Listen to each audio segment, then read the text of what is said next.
Par ton sang, vers toi j'avance, saint de ta puissance, fort de ta présence à chaque pas. En ton sang, ma délivrance, sceau de ton alliance, ma vie, ma révérence devant toi. Tous ensemble. Ta vie chrétienne dépend de ta compréhension de qui est le Christ. De qui est le Christ. Si tu as une mauvaise compréhension de Jésus, tu as une mauvaise compréhension du Messie, du Christ, alors tu ne peux même pas parler de la vie chrétienne. Parce que le Messie, le Christ, c'est le Sauveur, c'est le Rédempteur, c'est loin de Dieu, celui que Dieu a choisi pour sauver l'humanité. Et si tu ne comprends pas Jésus de cette manière-là, alors tu as tapé gauche. Jésus avait demandé dans Matthieu chapitre 16, verset 17, tu vas trouver là, les gens, il y a Pierre qui va donner maintenant la réponse qui a été appréciée par Jésus. Et Pierre va dire, tu es le Christ.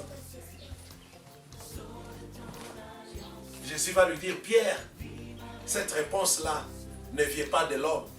Cette réponse-là, c'est Dieu qui t'a révélé, qui te l'a révélé.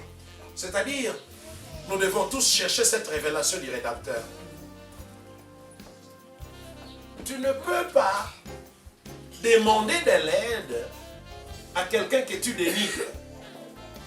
Tu ne peux pas demander un secours à quelqu'un que tu trouves et que tu crois faible. Ça ne marche pas comme ça. Tu demandes de l'aide à quelqu'un qui est fort.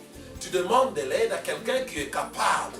Tu demandes de l'aide à quelqu'un dont tu as confiance. Jésus va dire, mais c'est ce que les gens racontent. Ils disent, je suis Élie. Ils disent, je suis Jean-Baptiste. Et vous donc, qui dites-vous que je suis? Alors, ils se sont tus à un moment donné, et c'est Pierre qui va donner la réponse. Tu es le Christ. Alléluia. Tu es le Christ. C'était une révélation.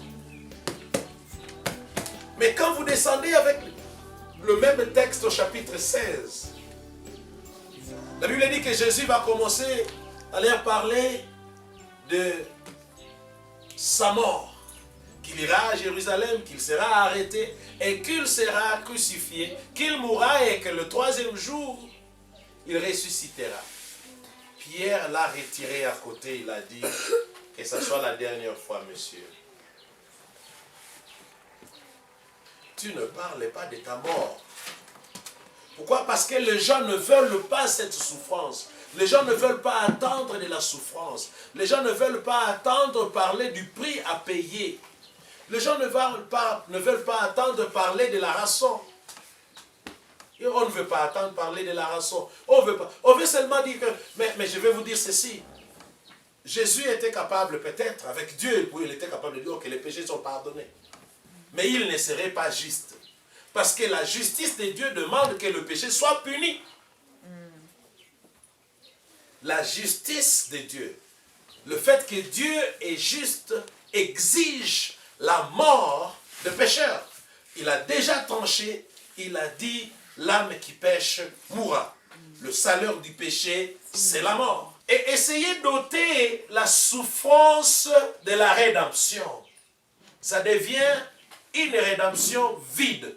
Pourquoi les gens aujourd'hui ne savent pas marcher avec Jésus? Parce qu'ils ne savent pas le prix qui a été payé. Ils dénigrent, ils en parlent comme une récitation. Il était mort, il est ressuscité. Mais est-ce que vous savez le prix que le Seigneur a payé? Est-ce que vous comprenez pourquoi il est allé à la croix? Le pardon n'est pas gratuit. Hein? Oui, nous le recevons gratuitement. Oui, le salut pour nous est gratuit. Oui, la rédemption est pour nous gratuite. Mais il y a quelqu'un qui a payé, il s'appelle Jésus-Christ. Amen. Et tu ne peux pas négliger le sang de l'agneau et croire que Dieu va t'agréer. Dieu sera content avec toi.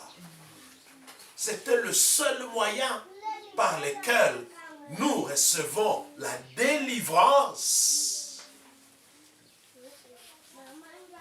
Je vais ici interpeller certains qui croient que la délivrance s'offre seulement par une imposition de main. Bien-aimé, c'est vrai, passer à la délivrance, mais il y a beaucoup de délivrances qui échouent comme ça. Parce que si tu vas à une délivrance où on t'impose les mains et que tu ne vois pas la valeur du prix de la délivrance, tu vas retourner à ce que tu auras vomi. Parce qu'il faut d'abord comprendre le prix qui a été payé pour dire oui, je dois abandonner. C'est ça la repentance. Tu quittes une direction pour une direction contraire. Amen. Mais quand tu n'as pas compris qu'il y a un prix qui a été payé, alors tu ne peux pas te tourner de ces choses. Même si toute l'église imposait les mains sur ta tête, la délivrance n'aura pas lieu. C'est parce que le sang a coulé que nous avons la délivrance. Amen. C'est parce que le sang a coulé que nous avons la rédemption. C'est parce que le sang a coulé que nous avons le salut. Nous l'avons acquise. Le terme acquis, c'est un terme commercial. Un terme commercial par le fait qu'il y a un prix à payer et en retour, on te donne ce pourquoi tu as payé. Nous avons acquis. C'est ce qu'il a dit aux Éphésiens là-bas, quand il disait que c'est en lui, Jésus-Christ, que nous avons la rédemption, acquise par son sang. Le prix, c'était le sang. Pierre dira plus tard que vous avez été rachetés. Vous avez été rachetés, pas par des choses périssables. Ce n'est même pas par de l'or. Même si on donnait l'or de toute la République démocratique du Congo, ça ne sauvera pas une seule âme. Même si on donnait tous les diamants, vous savez, l'or perd sa valeur. Il y a des fois le prix va à la hausse. Il y a des fois où le prix chute. Le diamant de même. Mais le sang de Jésus ne perd jamais sa valeur. Amen. Le sang de Jésus ne perd jamais sa valeur. Amen. Vous avez été rachetés par le sang. Amen. Tu as été racheté par le sang. Et quand Jésus, à travers les apôtres, dans Actes chapitre 28, parle aux bergers, aux pasteurs, il dit prenez bien soin de brebis du Seigneur. Parce que il les a achetés par son propre sang. Tu as de la valeur à cause du sang de Jésus. Amen. Je disais donc, dans Exode 12, 23, il est dit, quand il verra le sang sur les linteaux et sur le deux montants de vos portes, il passera par-dessus la porte et ne permettra pas au destructeur de pénétrer dans votre maison pour porter secours. C'est comme ça qu'ils étaient épargnés, parce que le sang était là. Papa, le sang n'est pas une formule magique. Il faut que le sang agisse dans nos vies. Il faut que le sang ait ses effets. Ce n'est pas une formule à réciter. Mais je dois savoir la juste valeur du sang et comprendre pourquoi le sang a été versé. Accepter que cela a été versé pour moi. Mais pas dire que je vais vivre ma vie, mener ma vie comme un petit démon. Et puis quand j'aurai besoin du sang, j'en applique comme du savon, comme les désinfectants. Non, non. La Bible en hébreu dit, il a versé son sang une seule fois pour toutes. Amen. Le sang a été versé une seule fois pour toutes. Et ici, il y a une nouvelle alliance qui entre en vigueur. Cette alliance, elle est différente de l'ancienne alliance. L'alliance ancienne, on versait bien sûr du sang, mais c'était le sang de brebis, le sang de taureau, le sang de tourterelle, le sang de pigeon. Mais ce sang-là couvrait le péché. Et ça le couvrait pendant un certain temps. Ce n'était pas quelque chose de permanent. C'est pourquoi on avait besoin de l'agneau chaque année, pour aller confesser ses péchés. On devait donner des animaux comme ça, et on égorgeait les animaux pour le sang qui n'était pas efficace. Mais ici, nous avons dans la nouvelle alliance nous avons un sacrificateur qui est en même temps un sacrifice. Lui, il est entré auprès de Dieu, pas avec le sang de bouc, mais il est entré auprès de Dieu avec son propre sang. Amen. Pour plaider ta cause. C'est pourquoi il est ton avocat. Lui, il a payé le prix et il peut défendre ta cause. Il peut dire, tu vois, j'ai versé mon sang à cause de lui. J'ai versé mon sang à cause d'elle. Et c'est comme ça que tu as le pardon.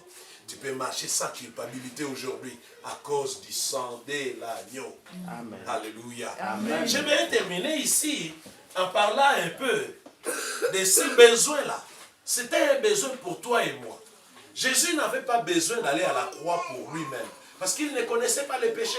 Celui qui n'a pas connu de péché a été fait péché afin que toi tu sois justifié. Afin que toi tu sois libéré. Afin que moi je sois compté juste. Afin que j'ai les saluts. Afin que je sois libéré, délivré, sauvé. Il a donné son sang. Amen. C'est le sang de l'agneau qui ôte le péché du monde. La justice de Dieu exigeait la mort.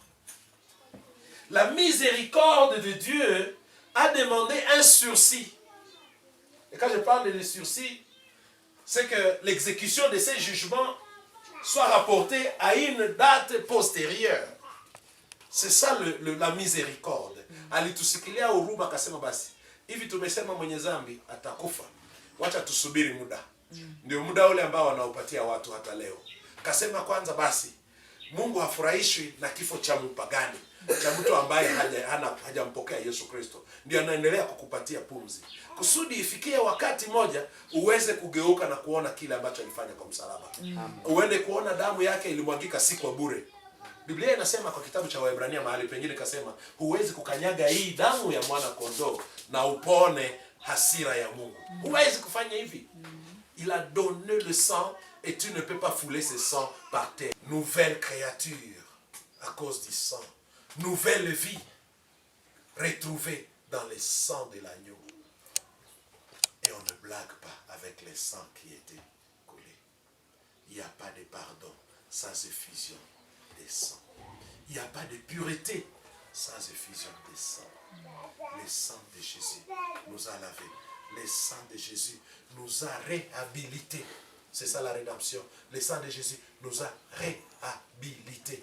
Le sang de Jésus nous a redonné de la valeur. Bien-aimés, est-ce que nous pouvons célébrer ce sang aujourd'hui? Est-ce que nous pouvons remercier le Seigneur pour le sang qui était coulé à cause de nous? En lisant, je vais terminer encore en lisant Éphésiens chapitre 1er verset 7. C'est en lui, donc en Jésus-Christ, que nous avons la rédemption, qui n'est autre que la délivrance et le salut, le rachat. C'est en lui que nous avons la rédemption, acquise par son sang. Le pardon des péchés, selon la richesse de sa bonté. Qu'il soit loué, celui qui volontairement a donné son sang. Il a dit, personne ne m'arrache la vie. Moi, je la donne délibérément. Je la donne de mon propre gré. Jésus a donné sa vie. Il a donné son sang de son propre gré. Jésus a donné son sang de son propre gré. Si nous pouvons accepter ce que Jésus a fait pour nous aujourd'hui. Si tu peux dire, oui, c'est à cause de moi que le sang était versé. Merci Seigneur, car je suis lavé. Merci Seigneur, car je suis pardonné. Merci Seigneur, car je suis racheté par le sang de l'agneau. Que le Seigneur bénisse sa parole. Vous pouvez aussi le suivre sur YouTube, dans la chaîne Pasteur d'Amérique. Que Dieu vous bénisse. Amen.